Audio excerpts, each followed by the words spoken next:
guys,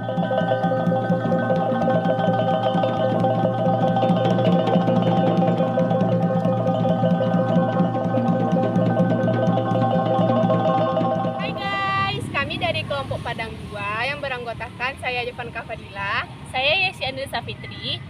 saya Eliza Ernanda. Saya Febri Lina. Saya Anissa Fitriani. Jadi kami hari ini mau mewawancara 3 narasumber tentang Tari piring. Yeay! Jadi guys, saksikan terus guys video kami. Dadah!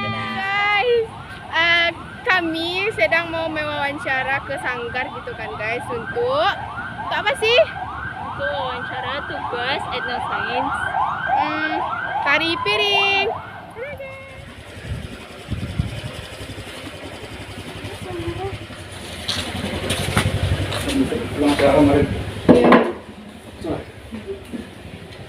Kami mau nanya sedikit Pak. Iya, enggak abang aja lah. Iya Bang. Bang belum bertempat, baru beli rumah ini jadi tempat memodal lagi. Tempat sanggarnya gimana Bang? Abang masih bangun belakang belum selesai. Itu buat bajunya berantakan. Baru pulang acara di pas minggu kemarin acara sebenarnya acara pula. Belum sempat ada beres. Oh, Itu alat baju baju semua. Musik, sound instrumen, tiang di dalam. Terus latihannya gimana Pak? Kita aja belakang sedang dibangun. Yang dibangun? Kemarin di luar aja dulu. Oh, di luar aja. Jadi nggak ada kepastian nggak akan berdarah. Kadang hari ini berdarah, besok nggak ada kepastian. Nggak ada. Jadi cuman kalau ingin dipijak ya saya di aja tuh kalau darah ragu pasti berdarah. Jadi harus yakin. Harus yakin gini aja nggak akan berdarah. Jadi kalau hari itu berdarah. Itu kalau piringnya biar nggak jatuh itu gimana? Telat kan? Latihan. Kan? Tuh jam terbang semakin bagus, jam terbang latihan. Ini dicoba semakin bagus. Teknik piring. Berarti berkaitan sama kecepatan geraknya, nak Bang? Kalau kan bukannya nanti kan awal tarik piring kan nggak langsung belajar tarik piring, dasar dulu kan, cara mutar. Tarik piring itu kan dia tuh selalu di atas posisinya, jangan sampai di bawah. Kan itu kan dikasih dasar sama penari sebelum dia dikasih materi tarik piring. Nanti siapa yang paling udah bagus, apa yang udah paling mutarnya udah paling nggak ragu-ragu, itulah yang dibawa ke tarik piring. Nah, biasanya kalau orang yang anak-anak yang udah bagus tuh nggak akan gitu lagi. Dan kalau Senggarabang memang narinya memang nari piring itu nggak pakai cincin, Nggak pakai cincin. langsung nari karena memang untuk apa kan kita nari piring latihan terus tapi pakai cincin sama aja bohong. Kalau pakai cincin kan kayak jadi nari itu tak maksimal, cuma asal-asalan aja dan piring itu nggak akan jatuh. Tapi kalau dia nggak pakai cincin, penari ini gimana caranya piring itu tetap bertahan terus. Dan Biko pas tari piringnya pecah piring tuh sudah nari. Nah, kalau dia pakai cincin tuh tak mungkin pecah kalau lengket di tangan. Kalau pas nari piring pas endingnya kan Biko di pecahan loncaan. Kalau pakai cincin nyangkut di tangan. Itu ukuran piringnya tuh gimana? Nah kalau untuk ukuran kalau untuk sekarang masih pakai ukuran 6 yang sebesar itu. Tapi ada yang nanti yang lebih besar dari itu. Kalau belum yakin abang ambil yang besar karena dulu pernah coba yang besar tuh sekali jatuh. Itu kan nanti tergantung dari ukuran tangan penarinya. Kalau laki-laki biasa udah bisa yang besar, tapi yang cewek susah tangannya lebih halus kecil. Itu pas mau pecah piring pas ending tuh pernah kena muka kayak Itu latihan kaca. kalau untuk tampil pas ending itu pasti pernah. Kadang mulus, kadang prosesi ending itu mulus, nggak ada yang tenang, nggak ada luka. Kadang ada juga itu tergantung lokasi pula tuh. Kalau lokasi sempit nggak luasa di piringnya, nggak luasa dalam ekspresi dalam atraksinya, bisa bakalan narinya bersih kena, penonton yang dekat-dekat itu nanti bakalan kena juga. Karena sekali itu memang orang ini namanya kita tampil dari piring rame itu bagus dan seru kan, orang dekat menonton kan. Waktu dari bilang jangan dekat, dia mendekat juga ingin nonton video ini. Jadi pas ending tuh itu kena jadinya. Jadi kan memang harus dijaga-jaga. Tapi kalau susah pula ngatur dia, kami sedang tampil, penonton tuh mendekat. Gimana caranya mau ngatur? Kalau makna dari tari piring itu Tari piring itu kan pada zaman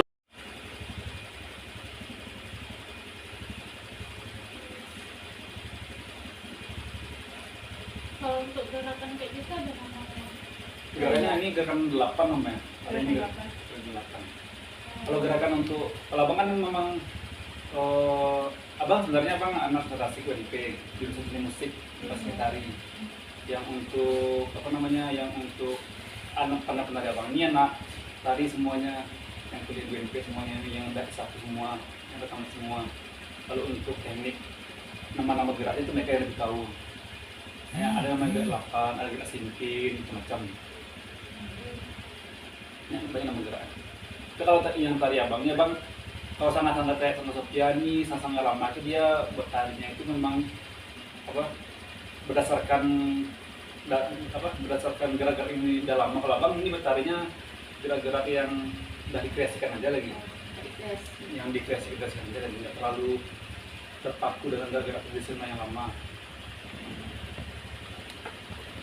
Kalau untuk tari piring yang menggunakan jalur yang asli itu kan ada itu nggak ada ketentuan khusus nggak siapa orang yang mau yang Itu ada itu. Pasti kalau yang pertama kali dulu yang tidak beling itu tuh orangnya dipilih.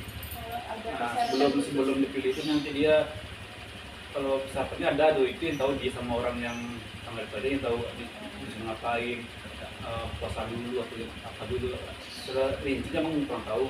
Tapi ada persyaratannya. Sebelum dia beli dia nggak boleh ini, nggak boleh itu. berarti nggak ada sembarang orang yang boleh. Nah, lagi kalau perempuan boleh, sedang halangan nggak boleh. Sedang halangan dia nanti kalau dipasang dia mesti cantik, mesti robek. Di orang-orang yang kalau cewek itu orang yang nggak halangan, orang yang udah lama, orang yang udah setengah halangan lah banyak, baru boleh. Itu kalau misalnya halangan jangan pasti itu kata mereka. Abang itu lagi abang coba. Selain piring ada alat lain nggak menggunakan? Pas tari piring.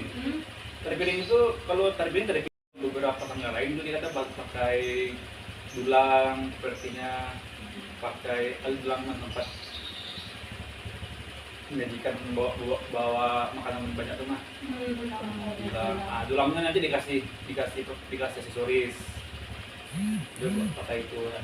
Jadi pada umumnya tari piring untuk aja piringnya berarti.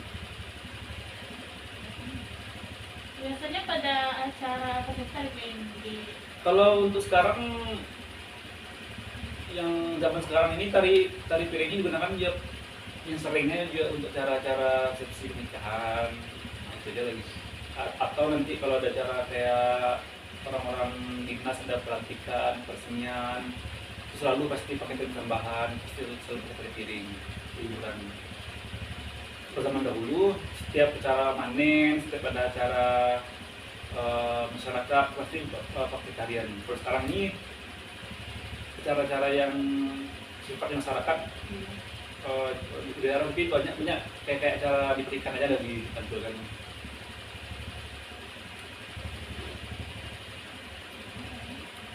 Kalau dulu kan kayak ada acara misalnya di jorong-jorong, ada peringatan ulang tahun jorong, ada peringatan ini ditampilkan.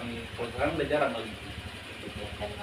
Kayak negari misalnya, kalau ini kan tapi tergantung negarinya itu. Ada juga yang masih melaksanakan, ada juga yang ya itu tergantung anak mudanya di sana lagi, gimana dia melestarikan budayanya. Itu kalau anak mudanya sibuk dengan dunia modern aja, itu pasti negarinya berjauh dari budaya tadi. kalau untuk jumlah penarinya berapa? Abang ada junior, ada senior. Sekitar kurang lebih hampir 50. Itu yang seniornya itu udah orang-orang yang profesional, orang yang udah ahli bidang gerak. Selebihnya orang-orang yang masuk belajar. Kalau sekali tampil itu untuk tari piring Saya tampil 8 orang, 6, 8. durasinya berapa lama? 5 menit. Kalau untuk acara resepsi 5 menit kan. Kalau udah pergelaran khusus bisa 10 menit lebih. Tergantung actionnya apa.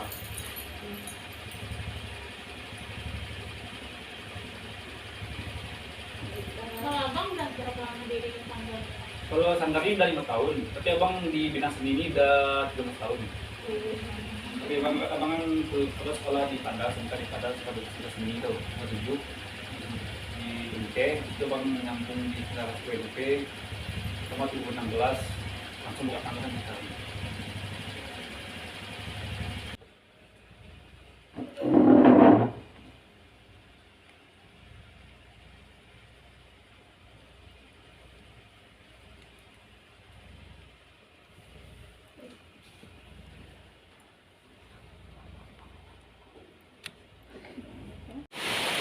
Jadi guys, kami baru selesai mewawancara satu narasumber yang di dekat sini. Nama bapaknya tuh Pak Rangga, di daerah Lubuk Gading Permai 5, Jalan Adi Negoro, Lubuk Buaya. Bapak tuh punya sanggar namanya Rentak Serunai. Saksikan video kami nanti setelah ini guys. Dadah. Hai guys, kami sekarang mau ke tempat narasumber kedua kami guys. Jadi saksikan terus vlog kami ya guys. Ini ada Yesi, ada Eliza, Afi, Baby, dan kita sekarang lagi di Rektor UNP, depan rektor. Jadi guys, kami sudah bersama narasumber yang kedua. Nantikan terus vlog kami. Guys, sekarang kita sudah bersama dengan narasumber yang kedua, yaitu abang ini merupakan salah satu anggota sanggar yang ada di Kota Padang. Kita wawancara langsung ya sama abangnya. Baik Bang, perkenalkan kami dari mahasiswa UNP jurusan Pendidikan IPA. Nah, di sini kami ada tugas untuk mewawancarai terkait tentang tari piring dan hubungannya dengan etnosains di pembelajaran IPA. Sebelumnya kita perkenalan dulu Bang. Baik, perkenalkan nama Abang Debbie Adepio, bisa dipanggil Ade. Iya benar, Abang pernah nari piring. Abang juga merupakan salah satu anggota Sanggar Minangkabau. Baik Bang, langsung aja kita tanya-tanya ya Bang ya. Udah berapa lama Bang ikut Sanggar Bang? Dari SMP. Dari lama ya, udah berapa tahun? Udah kurang lebih 5 tahun. Oh, udah lama ya.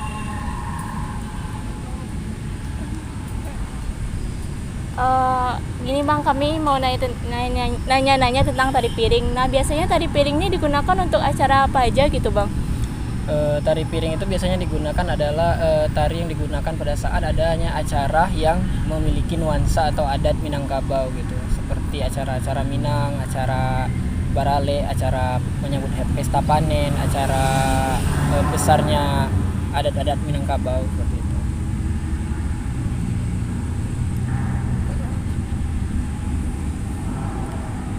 Nah gini Bang, misalnya kan pada acara tari piring tuh nanti ada injak-injak beling gitu. Apakah itu ada ritual atau gimana gitu Bang?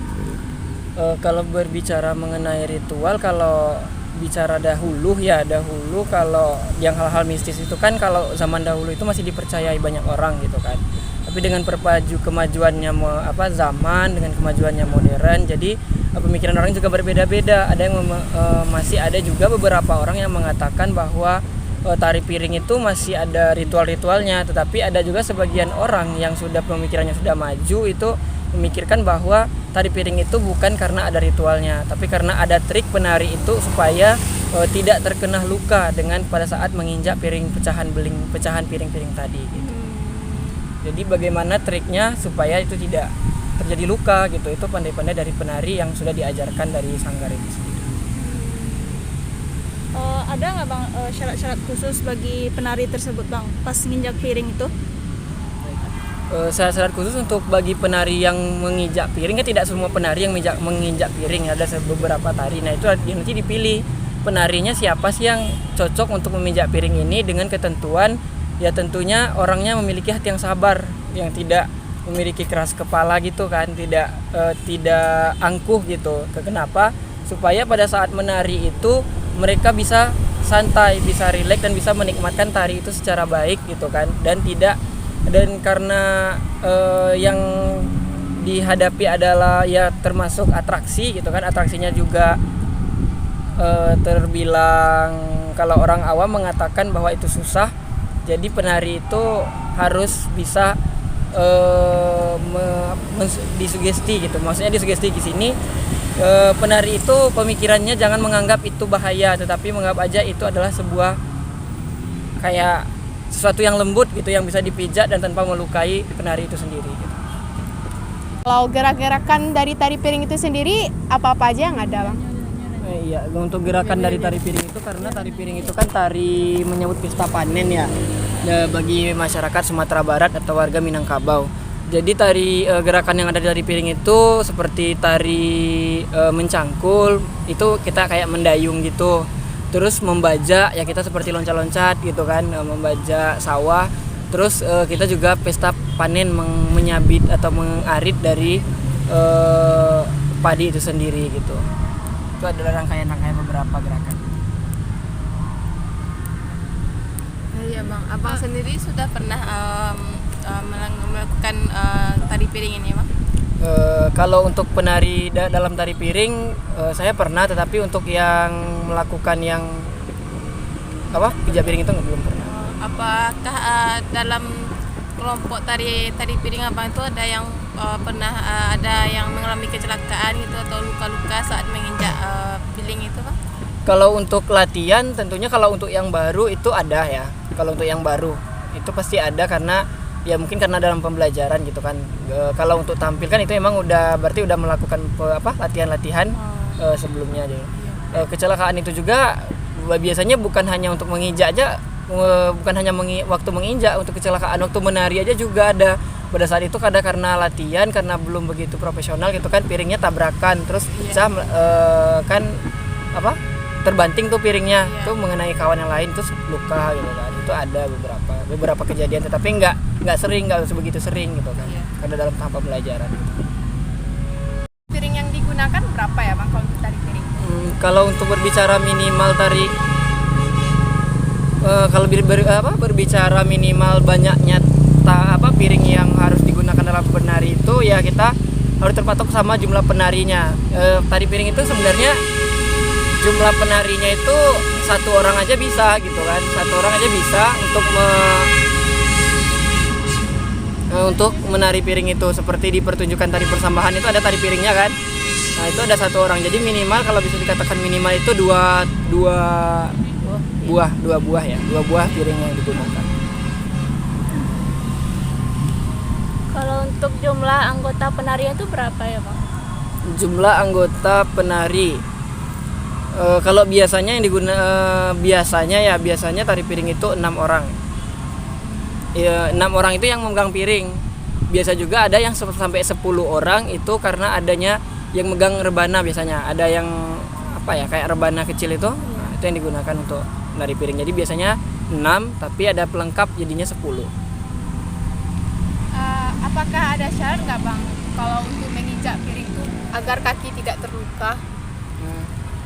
Agar kaki tidak terluka pada saat menari piring itu adalah gerakan itu harus cepat, jangan sampai gerakannya itu lambat, karena nanti terjadinya tekanan gitu kan, tekanan terhadap beling yang permukaan yang tajam itu ntar dapat melukakan kaki. Jadi harus cepat gerakannya, semakin cepat gerakannya semakin terhindar kita dari dari beling itu.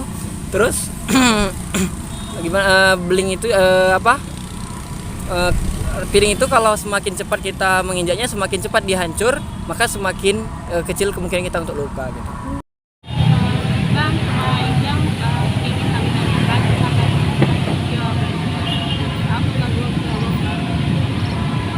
Oke guys, itu tadi kita sudah mewawancarai narasumber kita yang kedua tentang tari piring. Merupakan salah satu dari sekian banyak macam tari yang ada di Sumatera Barat yang memiliki gerakan yang unik dan menarik. Tari ini dahulunya digunakan untuk menyambut kegembiraan hari panen. Gerakan-gerakan pada tari tersebut seperti bercocok tanam, menanam padi, serta bersenda gurau. Tari piring dimiliki secara bersama oleh masyarakat Sumatera Barat, sehingga melekat erat dengan nilai dan norma yang berlaku di tengah-tengah masyarakat. Pada umumnya, masyarakat beranggapan bahwa tari piring merupakan tari yang berkaitan dengan hal mistis, karena salah satu dari gerakan tari piring tersebut yaitu menginjak pecahan kaca tanpa melukai kaki penari, serta piring yang diayun-ayunkan oleh penari tidak jatuh tanpa adanya pengaman apapun pada piring tersebut. Namun, Setelah dilakukan wawancara dengan beberapa narasumber dan studi literatur, tari piring merupakan salah satu etnosains yang berhubungan dengan materi gerak dan tekanan pada pembelajaran fisika. Pada materi gerak, yaitu berhubungan dengan materi kecepatan. Semakin cepat gerakan yang dilakukan, maka semakin kecil kemungkinan piring akan jatuh dari tangan. Kemudian, berkaitan dengan materi tekanan, semakin besar luas permukaan, maka semakin kecil tekanan yang diberikan, sehingga kaki penari tidak akan luka saat menginjak pecahan beling. Pembelajaran berbasis etnosains merupakan strategi penciptaan lingkungan belajar dan perancangan pengalaman belajar yang mengintegrasikan budaya sebagai bagian dari proses pembelajaran. Dengan adanya kegiatan pembelajaran menggunakan pendekatan etnosains ini, diharapkan siswa mampu melakukan keterampilan proses sains karena pembelajaran tipe ini dikemas melalui observasi, diskusi, presentasi, dan praktikum. Demikian presentasi dari kelompok kami. Sekian, terima kasih. Wassalamualaikum warahmatullahi wabarakatuh.